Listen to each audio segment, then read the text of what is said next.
साहित्यिक एपिसोड में आपका हार्दिक स्वागत करता हूं इस विषय के साथ कि क्या साहित्यिक पुरस्कार के लिए लेखकों से प्रवेश शुल्क लेना अपेक्षित है। क्या साहित्य में भी धंधेबाजी आ गई है और छोटे बड़े संस्थाएं नहीं, बड़ी बड़ी संस्थाएं भी लाखों रुपया पुरस्कार देने के नाम पर प्रत्येक लेखकों से 200 रुपया से लेकर 1000 रुपया तक प्रवेश शुल्क मांगते हैं। यह क्या साहित्य प्रतियोगिताएं एक लॉटरी की तरह खेली जा रही है? आइए आज के एपिसोड में हम इसी बात पर चर्चा करेंगे।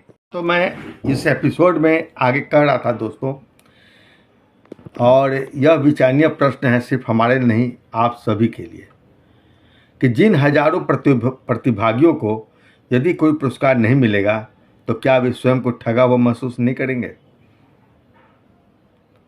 प्रवेश शुल्क के रूप में एकत्र की गई राशि का एक छोटा सा भाग पुरस्कारों में लौटाकर और शेष राशि बचा लेना साहित्यिक संस्कारों के अनुरूप कदापि नहीं कही जा सकती। साहित्य समाज को दिशा देने का माध्यम है, उसे बाजार का उत्पाद नहीं बनाया जाना चाहिए।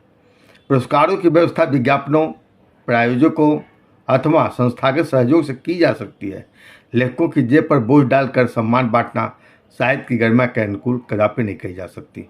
आज मंचों पर प्रसिद्ध वक्ताओं और कवियों को लाखों रुपये का पारिश्रमिक दिया जाता है, किंतु दूसरी ओर नवोदित और संघर्षरत रचनाकारों से प्रतियोगिता के नाम पर शुल्क लिया जाता है। यह मानसिक और आर्थिक दोनों प्रकार का शोषण का प्रतीक है, यह मैं मानता हूँ। क्या एक राष्ट्रीय स्तर के समाचार पत्र को ऐसी परंपरा का समर्थन करना चाहिए? यदि आज महाप्राण निराला होते, मुंशी प्रेमचंद जैसे रचनाकार होते, तो क्या वे ऐसी प्रतियोगिताओं में प्रवेश शुल्क देकर भाग लेते? यह प्रश्न केवल इतिहास का नहीं, साहित्य की आत्मा का भी है। साहित्य का सम्मान तभी सार्थक है जब लेखक अपनी रचना के बल पर सम्मानित हो, न कि शुल्क देकर प्रतियोगिता में सम्मिलित होने के कारण। अन्यथा समाज की दृष्टि में यह साहित्यिक अन्यथा शुल्क देकर और तब शामिल होना समाज की दृष्टि में यह साहित्यिक सम्मान कम और एक प्रकार की भुगतान आधारित प्रतियोगिता अधिक प्रतीत होगी। साहित्य को बाजार के प्रवृत्तियों से बचना हम सब का सामूहिक जिम्मेदारी है। प्रतिष्ठित संस्थाओं से अपेक्षा की जाती है कि वैसी परंपराएं स्थापित ना करें, ऐसी स्थापित और इस तरह की वातावरण बनाए जिनसे लेखकों का सम्मान बढ़े, उनका आर्थिक दोहन नहीं हो। दोस्तों, आज मैं यह एक बहुत ही गंभीर सवाल आपके सामने छोड़ा हूं, और बाकी आप प्रतिक्रिया में कमेंट बॉक्स में आप बतलाएं कि आप इसके बारे में क्या सोचते हैं। मेरे विचार कि आप कितने समर्थक हैं और कितना आप इसके बारे में आप अपनी विचार सुझाव दे सकते हैं। और हमारे चैनल को आप सब्सक्राइब तो अवश्य करें ताकि हमारी यह साहित्यिक एपिसोड आगे भी चलते रहें। धन्यवाद, नमस्कार। आगे देखिए और भी अन्य सामग्री। मेरी रूह की मल्लिका हो तुम,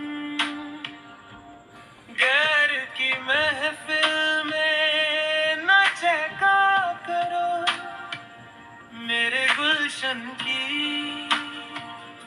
गुलाब हो तुम, कहीं और ना तुम महका करो। कहानी कोई भी हो, चाहे वह कहानी हो या बाल कहानी, वह अपने भीतर केवल एक घटना नहीं समेटे रहती, बल्कि वह मनुष्य के मनोविज्ञान, उसके संबंधों और सामाजिक व्यवहार के अनेक रंगों को भी उद्घाटित करती है। एक अच्छी कहानी वही है जो पाठक को उसके अपने जीवन के किसी क्षण से जोड़ दे और उसे भीतर से थोड़ा अधिक संवेदनशील बनाकर छोड़ जाए। डॉक्टर अनुज प्रभात की कहानी 3 दिन पुरानी मिठास इसी अर्थ में एक सार्थक और प्रभावशाली कहानी है। यह कहानी केवल 3 दिन पुराने केक की नहीं, बल्कि 3 दिनों में सूखते हुए विश्वास और रिश्तों की मिठास की कहानी है। दोस्तों, डॉक्टर अनुज प्रभात की कहानी 3 दिन पुरानी मिठास मानवीय संबंधों की सूक्ष्म पड़ताल करने वाली एक अत्यंत संवेदनशील कहानी है। लेखक ने एक सामान्य सी प्रतीत होने वाली घटना के माध्यम से विश्वास, संवादहीनता, गलतफहमी और संबंधों की नाजुकता को बड़ी सहजता और कलात्मकता के साथ प्रस्तुत किया है। कहानी का सबसे बड़ा गुण इसकी सादगी है। इसमें ना तो कोई बड़ा कथानक है, ना ही घटनाओं का अनावश्यक विस्तार, फिर भी यह पाठक को अंत तक बांधे रहती है। सुनैना द्वारा जन्मदिन की तैयारियों को पूरे मनोयोग से करना और एक छोटी सी गलतफहमी के कारण उसके प्रति बदलते व्यवहार को लेखक ने अत्यंत मार्मिक ढंग से उकेरा है। वह एक नज़र जिसमें सवाल नहीं था, यकीन की कमी थी। यह पंक्ति कहानी के पूरे भावबोध को अपने भीतर समेटे हुए है। वास्तव में किसी भी रिश्ते में सबसे पहले विश्वास ही टूटता है और उसके बाद संवाद। कहानी का प्रतीक विधान की उल्लेखनीय है। 3 दिन तक भंडार घर में पड़ा केक केवल एक वस्तु नहीं रह जाता, वह समय पर व्यक्त न किए गए विश्वास, विलंब से स्वीकार किए गए भूल और संबंधों की खोती मिठास का प्रतीक बन जाता है। लेखक ने अंत में लिखा है, कुछ मिठासें समय पर ही अच्छी लगती है, देर हो जाए तो वे सिर्फ याद नहीं अफसोस बन जाती है। यही इस कहानी का मूल उद्देश्य भी है। संबंधों की मिठास भी समय पर व्यक्त किए गए विश्वास और संवाद से ही बनी रहती है।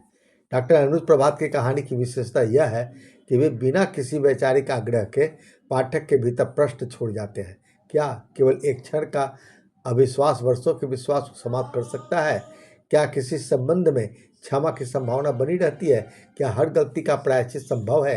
कहानी इस प्रश्नों के उत्तर नहीं देती, बल्कि पाठक को स्वयं अपने जीवन के अनुभवों के साथ उनका उत्तर खोजने के लिए छोड़ देती है। भाषा की दृष्टि से कहानी अत्यंत पारिमार्जित काव्यात्मक और प्रभावपूर्ण है। संवाद छोटे हैं किंतु गहरे अर्थों से भरे हुए हैं। कहीं भी अनावश्यक भावुकता नहीं है, बल्कि नियंत्रित संवेदनशीलता पूरी कहानी में प्रभावित होती है। यही कारण है कि कहानी का प्रभाव पढ़ने के बाद भी लंबे समय तक बना रहता है। यह कहानी हमें यह भी सिखाती है कि जीवन में हर भूल बड़ी नहीं होती, किंतु हर अविश्वास बड़ा होता है।